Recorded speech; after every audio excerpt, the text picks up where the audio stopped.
Hello, hello, hello, Fabio. Great to see you again. It's been almost a year, isn't it? The last time I saw you was in October 2025. That's correct. Somewhere in Nice. And that was actually the first time I saw you in person. Though we've been talking for many, many years. So give us Yes, a what's up? very What's up? What's up? I'm good. Give us a very good introduction of yourself, and then we'll start this conversation. Yeah, for sure. What's up, everybody? I'm art department. I'm a fighting game lover, and I own a fighting game team called Illusion Gaming. We currently compete across Africa in Mortal Kombat, Street Fighter, Tekken, 2XKO, and Guilty Gear Strive. Um, Yeah, we have been overseas to represent in Red Bull Kumite France and generally just doing all things fighting game creative. Now that's interesting. That is one community we've not really spoken about across Africa because a lot of people sort of focus on the eFootball, FC 26, and then sometimes they double in like a bit of Mortal Kombat, a bit of Tekken, a bit of Street Fighter. 2K. I was quite interested to hear that you put 2K on it because I've only seen it once at the Nice event, but we'll talk about that in a bit. So tell me, how's Lucy Gaming? Give us a whistle stop of Lucy Gaming. It's been 5 years, correct? Yes, Good. everything's going good. Firstly, yes, the fighting game community is incredibly small in Africa, but I think deserves a lot more love than what it gets. Um, a lot of people don't know that Africa's first world champion is actually in a fighting game. Verix coming from Senegal, I believe. Correct. He was the world champion in 2023 for Guilty Gear Strive. Um, and no other game has got an African world champion. So I think the Wow. fighting game community definitely deserves a lot more shine than what it has. But slowly we're getting there, and I think people are starting to realize just how skillful the African fighting game players are. It was great to see, a contingent of African athletes at knees in the fighting game competition. But with Illusion, right? You're based in South Africa. How did it all start? Who are the people you've been working with? What are your highs? What are your lows? And how is South Africa faring as an esports team? Yeah, it's been a very big roller coaster. Um, as most things are, I think when you try and create your own thing, it always comes with its challenges. Um, Yeah.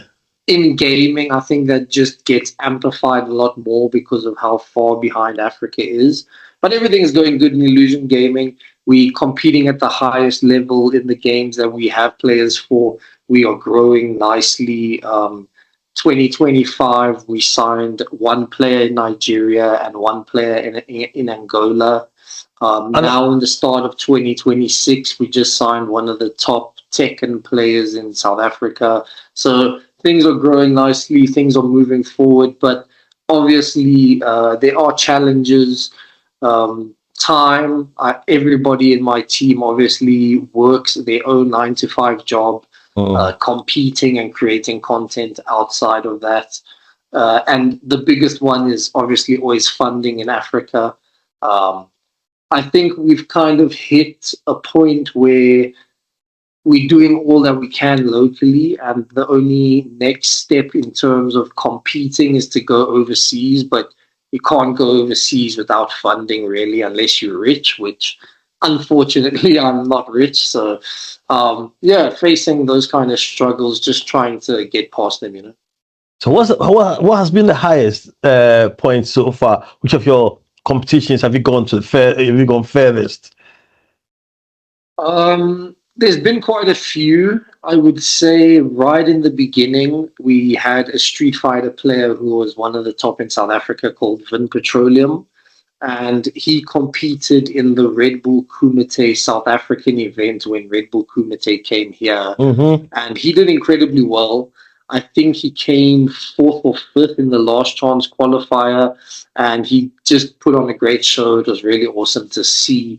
one of our players on a big stage, because it's big for us. But I mean, It's a big stage. It's a big stage. yeah, Was it exactly. was it a chap who went to France? Because there was a period you went to So it France. was the one before that. So Right. there's been two Red Bull Kumites in South Africa.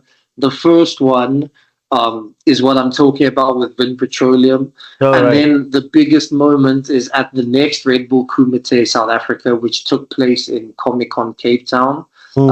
And Mark the Shark, one of our other Street Fighter Yeah, mark players, the ended shot. up That's it. winning the entire event Yeah, and traveling to France to represent South Africa at Red Bull Kumite France. that's So it. yeah, Mark those the are shot. two definite highs. Um, Another two I would say is Killjoy and once again Mark the Shark. Mark the Shark is just everywhere. Killjoy and Mark the Shark, both back in the MK11 days, were the reigning champions of the Southern African Mortal Kombat like space. Mhm. Killjoy won the championship once, and Mark the Shark won the championship twice. Oh, So, brilliant. yeah, in general, it's been really good competing, but those are probably the top highs. No, that's brilliant. I mean, your experience in gaming, I mean, stretches from yeah, grassroots to international tournaments and stuff like that.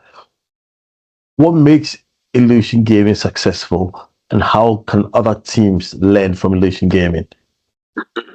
I don't think I don't think there's anything to learn.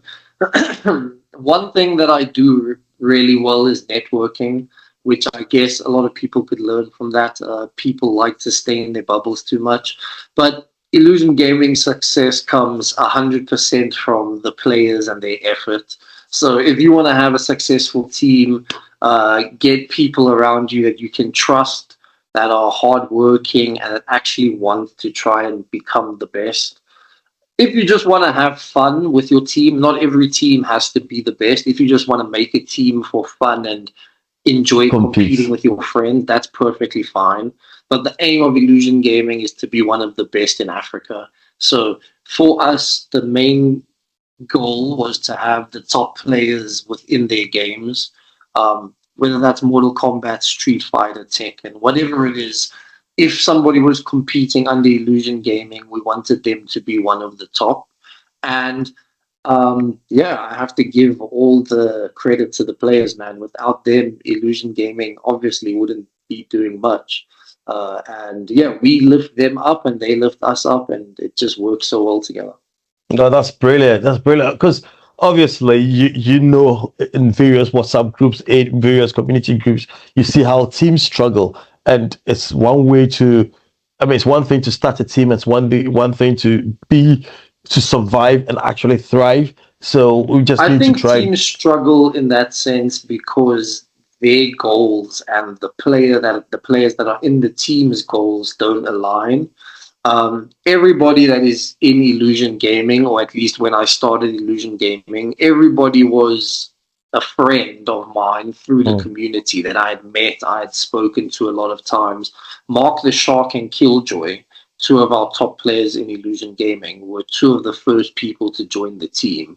And I met them through being in the Mortal Kombat community. Mm. So I think most people fail in that aspect because for them, maybe they're trying to take it super seriously, but the players in their team are just having fun with their friends and playing like just in a competitive environment, but not to be the best. Where I knew Killjoy and Mark the Shark had the drive to want to be the best.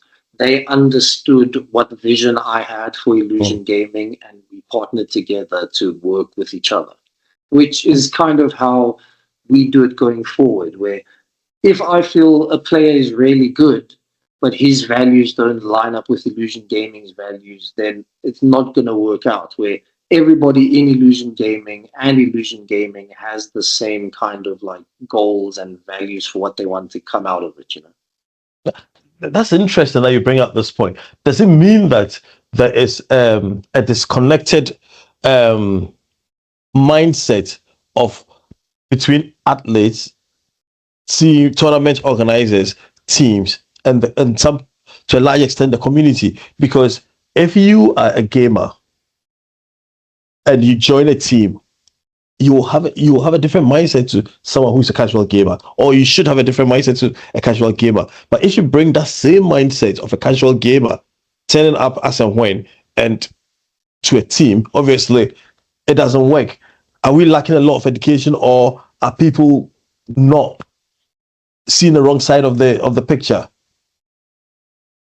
I think gaming is just extremely young in Africa. The biggest issue I would say is people are trying to treat it as if it was like the international scene when it's very different here. I think gaming should be casual. And I say this as somebody that owns a professional team, but I think gaming and esports should still be very casual. I'm actually going to be making a video on this topic very soon for my YouTube channel, but just Great, in great to share. the Great to, yeah, plug it in. 100% in the breakdown of it, it's Africans are trying to do what they see online and expecting the same results, or doing what they see internationally and expecting the same results, right? They see how it works internationally and they think, okay, if we do it the same way here, it will achieve the same results. But realistically, Africa is very far behind. I think the biggest tournaments in Africa probably don't even get 5,000 viewers. I could be wrong. Anybody can fact check me on that information, but I'm pretty sure that the biggest tournaments in Africa don't even get 5,000 viewers. Meanwhile, average tournaments internationally are getting 50, 60,000 viewers. So, yeah, I think gaming has to take a step back in Africa, and people need to realize that we still have a lot of growing to do. There's so many people on the continent, and I would say probably not even 1% of people care about gaming. If it is, probably 1% of people in the whole continent care about gaming. In terms of the fighting game community, because that's what I know.